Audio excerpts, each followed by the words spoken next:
All right, first off, I'll apologize for the background noise. We've got some neighbors' dogs that are barking. There's not much I can do about that. Hopefully it won't be too distracting.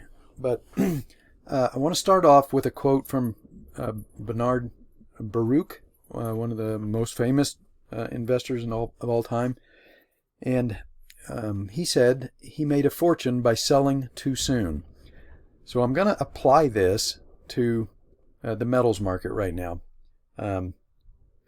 We're going to have a lot of traders.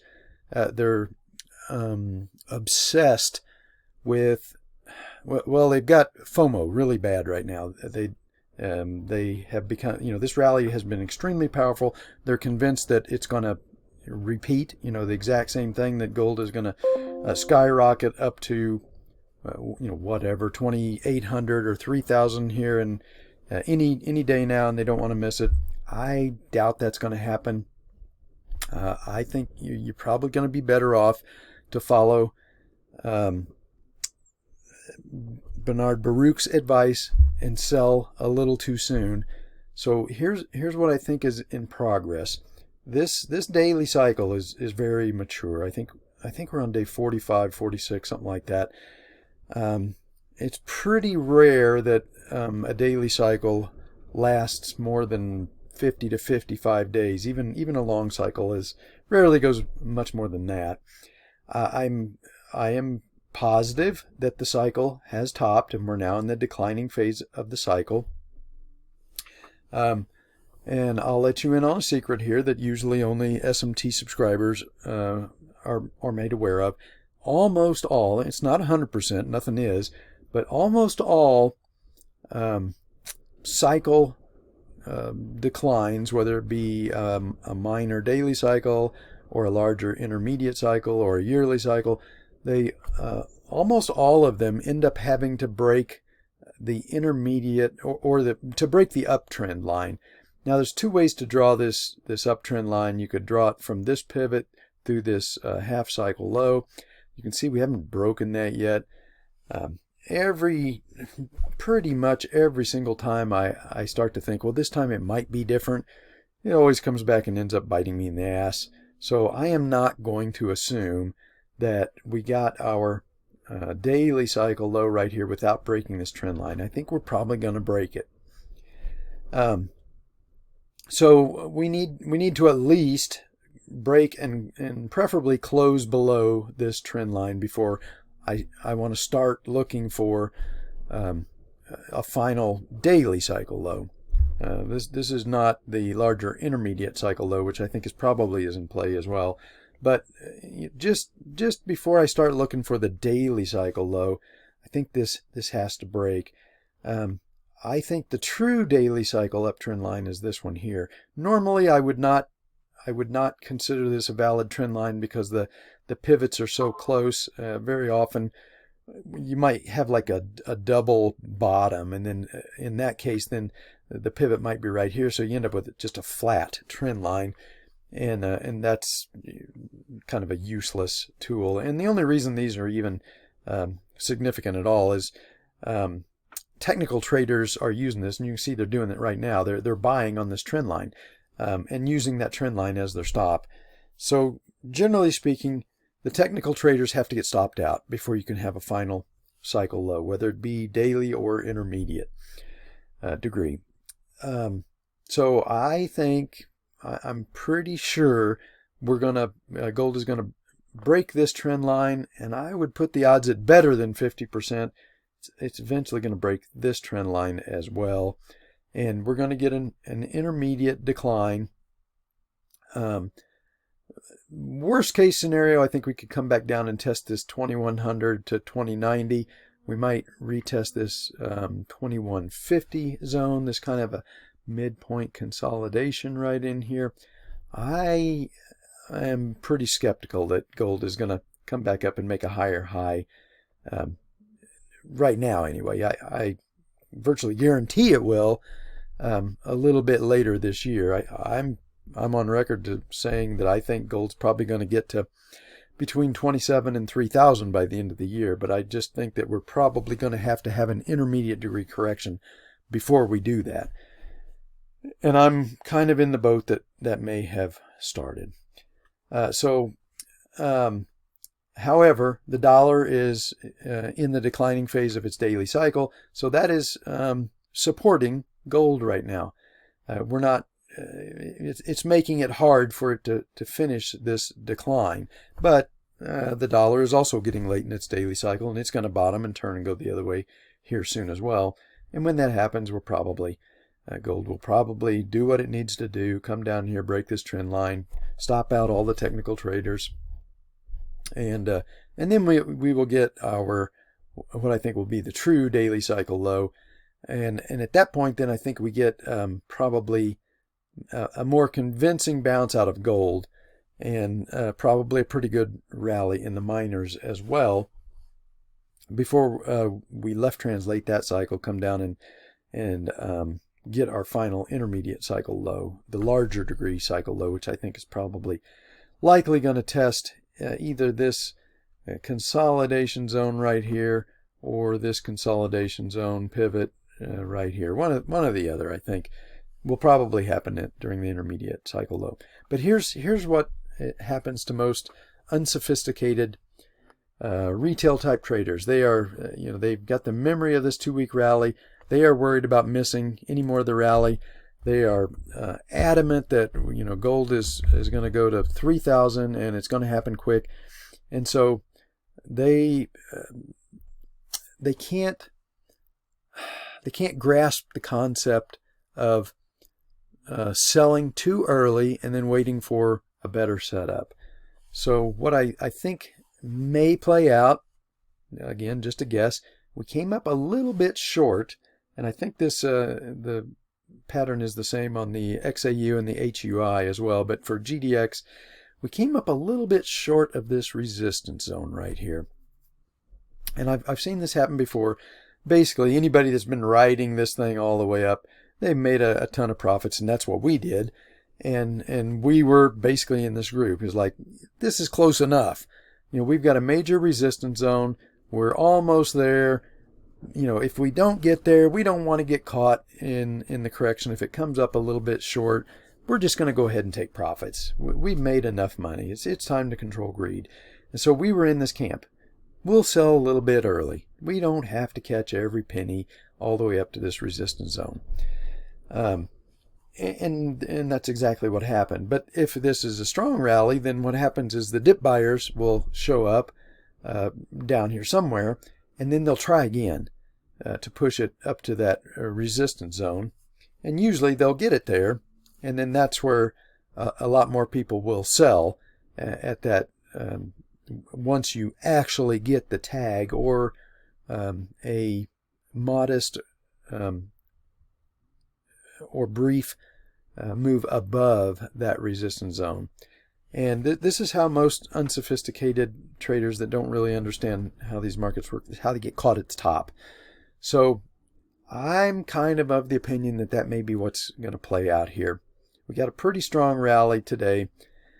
I'm thinking that we've got dip buyers that have bought, and they're going to try again to push this up to this resistance zone, at which point I think a lot more people will unload. Probably smart money will get short, maybe on a slight move above that resistance zone that then reverses. That would be a big warning sign. If price goes above that, we get a breakout, and then the next day or later that day reverses and drops back below it. That would be a major warning sign. So that's what I think is probably playing out. I think the dip buyers are going to try again to push this to this resistance zone right here. And then at that point, I think gold probably will finish and complete the parameters it needs to finish that move into the daily cycle low. The late buyers here, and there'll be lots and lots of retail traders that'll buy this breakout. And then if it reverses, they won't recognize the warning, or they will convince themselves that it's not a warning, and they'll keep holding, and then down will go. I do not think that well, put it this way, under normal circumstances, I don't think GDX will go back below this. I think it could come back down and maybe test this consolidation churn right in this area, even during an intermediate decline, that would be the furthest I think it would go under normal circumstances. However, if the stock market were to crash and we get a major 4-year cycle low, a serious crash that takes the S&P down to 4,000, we're going to have margin calls everywhere, and everything's going to be thrown out. The baby's going to be thrown out with the bathwater, and that will include the metals. And that's happened at basically every single 4-year cycle low, almost without exception. There may be one or two, but I don't think there would be an exception here. So max decline for the miners, probably this area here, unless we get a major stock market crash. And then it could go lower. And then at that point, you might even retest the October 22 lows, which is, I think, down somewhere between 20 and 22 on the GDX. So I would be prepared here. If we continue higher and we test this resistance zone, you might want to just sell at that resistance zone and then see if it can get through it. And more importantly, if it gets through it, if it holds. If it doesn't hold and it drops back below that, I would recognize immediately big red flag. And at that point, be happy. You made a lot of money. Get out of the way. And the daily and intermediate cycle declines that are now due are probably underway. And this was, a false breakout. And these things are somewhat manufactured too. Big money will do this. They'll create a breakout to get the dumb money to buy it, and they will unload their shares onto these traders that don't really understand what's happening, and then they'll get rid of their shares, but maybe also they'll get short, and then back down it'll go. So you've got to be cognizant that this is how some of these major intermediate tops can form as a what looks like a convincing breakout, but one that doesn't hold a breakout and is reversed and closes back below it. That's a big warning sign, and I'm thinking that might be what's in play here. Now, if gold were to break that trend line tomorrow, and have a 20, 30, 40 point drop tomorrow, then this just all goes out the window, and the miners will probably just give back everything that they did today. And in that case, then we're just going to complete that daily cycle low in a little bit different pattern than that. But based on what happened today on Thursday, I'm thinking that maybe we're going to come back up and actually get a tag of this resistance zone, maybe a marginal move above it. But then I would watch that like a hawk for some kind of, or any kind of reversal back below that resistance. If it does, big red flag, big warning bell going off, and at that point you want to get out of the way. And so, and let's just say even if it doesn't, let me widen the chart. All right, so this late in a rally, 2 months almost into this rally, this is just not when I want to be buying. I want to be buying at these intermediate cycle lows. There's nothing here that would suggest to me that we are even remotely close to a intermediate cycle low. We're much closer to an intermediate cycle top. So it doesn't really, to somebody that can think logically and put their emotions aside, control greed, I don't really care if this goes up to here, because this is not an intermediate cycle low. This is a rally into, at some point, a top, and I don't know how I would pick the top. It could come anywhere in here. It could come as a marginal breakout. It could go a little bit further. And if you get caught at the top, then you're just going to give it back, give it all back anyway. And that's exactly what's happened to traders in the stock market. They kept pushing, trying to catch every penny, and they just got caught in the correction, and they've given back all the gains that they made by trying to catch every penny. So the same thing will apply here. So at some point, you're going to get an intermediate correction. And I don't care where it goes to. Let's say we break out and we get a nice run, and then we pull back and we get a pullback to this support. Now I've got something I can work with. If this is my intermediate bottom, then that means I have many, many weeks ahead of me, and I don't have to worry about trying to pick a top. If I'm chasing and trying to catch every penny here, I'm have to constantly worry about possibly getting caught in the top and riding an intermediate decline down. And that's just not a very successful way to trade.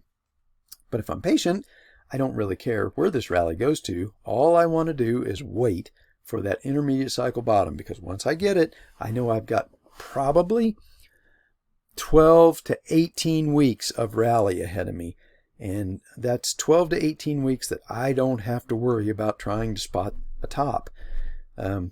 So I'm much better off, rather than trying to catch every penny here. For us, we have the vast majority of our capital in physical metals, so we'll just let our physical gold and silver catch any more rally that might occur. And then when we do get that intermediate pullback, then that is our spot to buy. That's the spot where we got many, many weeks ahead of us for this thing to rally. And this is a spot where we can use leverage and magnify our gains.